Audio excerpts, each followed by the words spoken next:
تو لیکن یہاں پہ پارٹیز ویک ہیں، مطلب شخصی ووٹ زیادہ ہیں. اسی وجہ سے تو میرے جو دوست تھے جو مجھے سیاست میں لے کے، تو ان کو کوئی کسی نہ کسی خاندان کی جو پہلے سے سیاست میں ہو یا جس کا عمل دخل علاقے میں ہو، اس کی ضرورت پڑ جاتی ہے. تو اس وجہ سے میں بھی آیا، کیونکہ ابھی پولیٹیکل پارٹیز ادھر بہت ویک ہیں. شہروں میں تو ڈیولپ ہو چکی ہیں، انفارچونیٹلی جو رورل ایریاز ہیں ان میں ڈیولپڈ نہیں ہے. اور دوسرا یہاں پہ نہ کوئی لیفٹ ونگ رائٹ ونگ ایسی کوئی بات بھی نہیں ہے. ادھر صرف پرفارمنس بیسڈ پالیٹکس ہوتی ہے، یا دکھاوے کی ہوتی ہے، جو چیزیں نظر آ جائیں، یا پرومس بیسڈ ہوتی ہے کہ وعدے کر رہے ہیں، وعدوں پہ سیاست ہوتی ہے. تو ایسے ہی اس ادھر کا نظام ہے، جو مجھے لگا ہے کہ اگر جمہوریت کو چلنے دیا جائے تو ٹائم بائی ٹائم لوگ بھی ایجوکیٹ ہو جائیں گے کہ انسٹیٹیوشنز کی کیا اہمیت ہے. کیونکہ اب جو بیسک ووٹر ہے اسے یہ نہیں پتا کہ قومی اسمبلی کا ووٹ کس لیے ڈال رہا ہے. میجورٹی کو پتہ بھی ہو سکتا ہے، لیکن کافی ایسے دوست ہیں جن کو نہیں پتا کہ نیشنل اسمبلی کا ووٹ کس لیے ہوتا ہے. ویسے ہمارے بہت سے صوبائی اور قومی اسمبلی کے ممبرس کو یہ نہیں پتا کہ وہ آئے یہاں پر کیوں ہیں. خیر ووٹر کی تو اپروچ ڈیفینیٹلی ہے ہی ہے، لیکن وہ لوگ بھی نہیں جانتے کہ ہمارے آنے کا مقصد کیا ہے. اب جو نیشنل اسمبلی کا ووٹر ہے یا پروونشل اسمبلی کا ووٹر ہے، لوگ اس سے کمٹمنٹ لیتے ہیں نالی، سولنگ، روڈ، جو کہ لوکل باڈیز کا سبجیکٹ ہے. انفارچونیٹلی ادھر ابھی تک ڈیموکریسی کیونکہ بہت امیچور ہے، ابھی ٹائم لگے گا میچور ہونے میں ڈیو ٹو مارشل لا. تو ڈیولوشن آف پاور جب نیشنل سے 18th امینڈمنٹ کے تھرو پروونشل میں گئی ہے، پروونشل سے جب پراپر کوئی صحیح لوکل باڈیز نظام بنیں گے، اس نظام کا لوگ حصہ بنیں گے، کوئی کونسلر بنے گا، کوئی وائس چیئرمین بنے گا، کوئی چیئرمین بنے گا، تو وہ زیادہ بہتر طریقے سے ان کو سیاست کا یا جمہوریت کا اندازہ ہوگا. ابھی تو صرف ادھر جو ایم این اے ہے یا ایم پی اے ہے یا وزیر اعظم ہے یا وزیر اعلیٰ ہے، اس کو حکمران دیکھا جاتا ہے، اس کو سمجھ جاتا ہے ہی از اے roller, he is a king.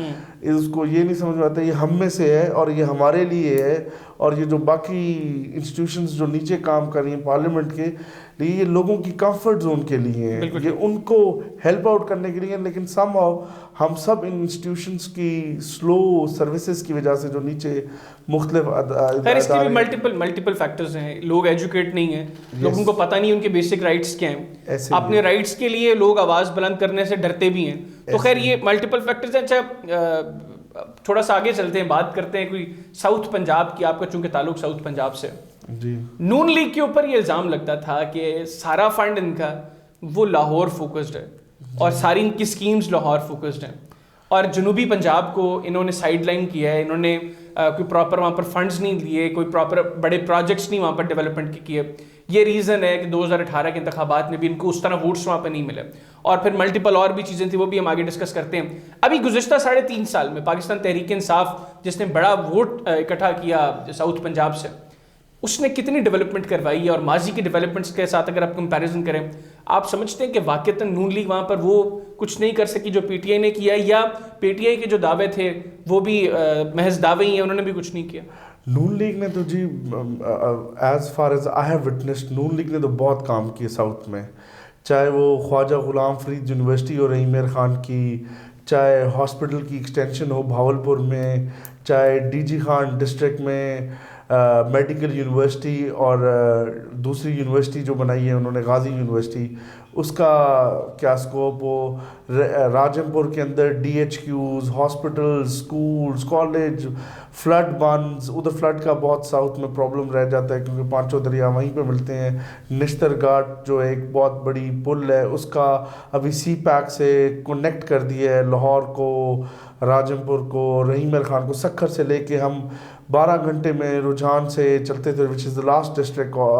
راجم پور is the last district of Punjab and Rojhan is the last tehsil of Punjab. ہم جب رجحان سے چلتے تھے 12 گھنٹے میں لاہور میں پہنچتے تھے، اب ہم 4.5-5 گھنٹے میں موٹر وے کے تھرو پہنچ جاتے ہیں. تو میں سمجھتا ہوں انہوں نے، نون لیگ نے تو صحیح معنی میں حق ادا کیا. ابھی بھی بہت سے کام ہونے والے ہیں، بہت سے جو ہونا چاہیے تھا. اٹ از ایکسیلنٹ نہیں ہے تو گڈ ہے ساؤتھ میں. جبکہ ابھی چیف منسٹر ڈی جی خان کا ہے. میرا نہیں خیال کہ اس کی اپنی تحصیل میں بھی اتنا کام ہوا ہو جتنا کہ نون لیگ کے دور میں ان کی اپنی تحصیل میں ہوا ہوگا. اسی طرح ہی یہ جو ساؤتھ پنجاب کا ایک ویو چلا تھا, میں نے خود الیکشن لڑا ہے چیئرمین جنوبی محاذ میر بلکشر مزاری صاحب کے بیٹے کے اگینسٹ, اور وہ انہوں نے لوگوں نے اس چیز کو بائی نہیں کیا تھا. وہ ان کا الائنس بھی بہت بہتر تھا, ان کا مطلب ایک وعدہ بہت بڑا وعدہ تھا, اور ہم جو نون لیگ کے ساتھ کھڑے تھے یا جو لوگ کسی اور جماعت کے ساتھ کھڑے تھے ان کو غدارے سوائل کہا جاتا تھا کہ یہ اپنے مٹی کے غدار ہیں, اپنے علاقے کے غدار ہیں, یہ جی اپر پنجاب کی لابی بن کے کام کر رہے ہیں, جو کہ برعکس تھا کیونکہ جتنے بھی فیوڈل لارڈز تھے وہ سارے پی ٹی آئی میں کھڑے تھے, اور یہ لوگ پارٹیاں بدل کے, لیکن ہر دفعہ ہی قومی اسمبلی ہو یا صوبائی اسمبلی ہو, یہ دونوں کے جو بھی حکومتیں ہو یہ ہر حکومت میں اقتدار میں حصہ رہے. حال یہ ہے کہ ہمارے یہاں سے جو چیئرمین تھا وہ سابق وزیر اعظم پاکستان رہ چکا ہے میر بلکشر مزاری, جو پریزیڈنٹ تھا خسرو بختیار صاحب, وہ خود کئی 9 الیکشن لڑ چکے ہیں جس میں سے 8 انہوں نے جیتے ہیں, اور جس میں سے 2 سے 3 دفعہ وہ منسٹر رہ چکے ہیں. وہ جنرل مشرف کے دور میں وہ کابینہ کا حصہ تھے, وہ پی ایم ایل این کے دور میں کابینہ کا حصہ تھے, ابھی پی ٹی آئی کے دور میں کابینہ کا حصہ ہیں. ویسے اور بھی بہت سے لوگ ہیں, اور یہ جتنے بھی نصر اللہ دریشک صاحب ہیں وہ ان کے بیٹے فائنانس منسٹر رہ چکے ہیں, مطلب اور پلینٹی آف ٹائمز, مطلب 1-2 دفعہ نہیں. تو یہ سب لوگ جس وعدے کی بنا پر اب یہ دوبارہ الیکٹ ہوئے ہیں, کیونکہ ڈیفینیٹلی جنوبی پنجاب کے لوگوں کی ڈیمانڈ ہے کہ وہاں پر ایک الگ صوبہ بنے. ویسے بھی چھوٹے یونٹس ہونے بھی چاہیے. اب جب لوگوں نے ان کو ووٹ کیا ہے, گزشتہ 3.5 سال سے یہ لوگ حکومت میں ہیں, صوبائی اور قومی اسمبلی کی کابینہ کا حصہ ہیں یہ, تو کیا پروگریس ہے ساؤتھ پنجاب پروونس کی؟ میں آپ کی بات اس کا جواب بعد میں دیتا ہوں. پہلے یہ جو نیا صوبہ بنا رہے تھے یا نیا پاکستان بنا رہے تھے, یہ نیا تو بنا رہے تھے لیکن مستری سارے پرانے تھے انفارچونیٹلی. تو اور یہ ساؤتھ پروونس بننا چاہیے, اور بھی پروونسز ہیں بننے چاہیے, لیکن ابھی نون لیگ نے تو قرارداد دی ہوئی ہے پی ٹی آئی کے حق میں. اگر پی ٹی آئی ایک بنانا چاہتی ہے صوبہ تو نون لیگ ہو یا پیپلز پارٹی ہو, انکنڈیشنل انہوں نے حمایت ان کو دی ہوئی ہے. اسی طرح بھاولپور ڈسٹرکٹ کی بھی دی ہوئی ہے, بھاولپور پروونس کی بھی انہوں نے دی ہوئی ہے. بھاولپور پروونس بھی پہلے رہ چکا ہے پاکستان بننے کے بعد. اگر وہ 2 بنانا چاہتے ہیں, دونوں کے لیے ہماری جماعت نے کھلی آفر. سو فار آپ چونکہ آپ الیکشن کنٹیسٹ کر رہے ہیں تو ڈیفینیٹلی آپ کے پاس انفارمیشن بھی اس حوالے سے زیادہ ہوگی. ابھی کرنٹ سٹیٹس کیا ہے؟ کیا گورنمنٹ آپ کو لگتا ہے کہ اب جتنا بھی دور ان کا اقتدار کا رہ گیا اس میں یہ صوبہ مکمل کر لیں گے؟ اور اگر نہیں کرتے, ان کیس یہ نہیں بن پاتا صوبہ, تو اگلے انتخابات کے اندر, اگلے جنرل الیکشنز کے اندر یہی لوگ جنہوں نے جنوبی پنجاب محاذ کریٹ کیا تھا ان کو پبلک کس طریقے سے ٹریٹ کرے؟ گزارش ہے جی, پہلے تو یہ کوئی سیریس لگ ہی نہیں رہے صوبہ کا, کیونکہ کچھ انہوں نے آفیسز بنائے ملتان میں, کچھ بھاولپور میں. ایک جب پنجاب یونیورسٹی بن رہی تھی لاہور میں, تو امرتسر کے سکھوں نے کہا کہ اگر یونیورسٹی بناتے ہیں لاہور میں تو ہاسٹل بنانا امرتسر میں, وچ از آف نو یوز. مطلب اگر آپ کے ایک جگہ پہ آپ لوگوں کو پولیس کا آفس ہے بھاولپور میں, اور جو ایڈیشنل ڈپٹی سیکٹری ہے اس کا آفس ہے ملتان میں, تو وہ اس کا نہیں بنتا, سینس بھی نہیں بنتا, نہ ہی لوگوں کو ریلیف ملتا ہے اس طریقے سے جس طریقے سے دینا چاہتے ہیں.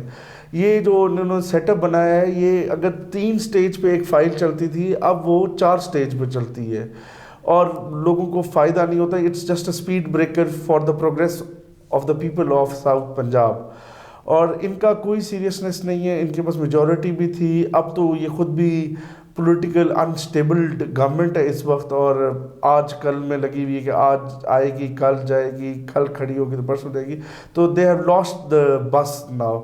اب اللہ کے بھروسے پہ ہے, اور ان شاء اللہ تعالیٰ جو نئی آنے والی حکومت ہوگی, وہ جو اصل جمہوری حکومت ہوگی, اگر وہ یہ وعدہ کر کے آتی ہے کہ وہ ساؤتھ پنجاب بنائے گی, تو وہ انشاءاللہ بنا کے بھی رہے گی. ان سے نہیں بنے گا. ان کے یہ ساؤتھ پنجاب کا وعدہ اسی طرح جس طرح 1 لاکھ گھر, 1 کروڑ نوکریاں, اس طریقے کا یہ وعدہ تھا.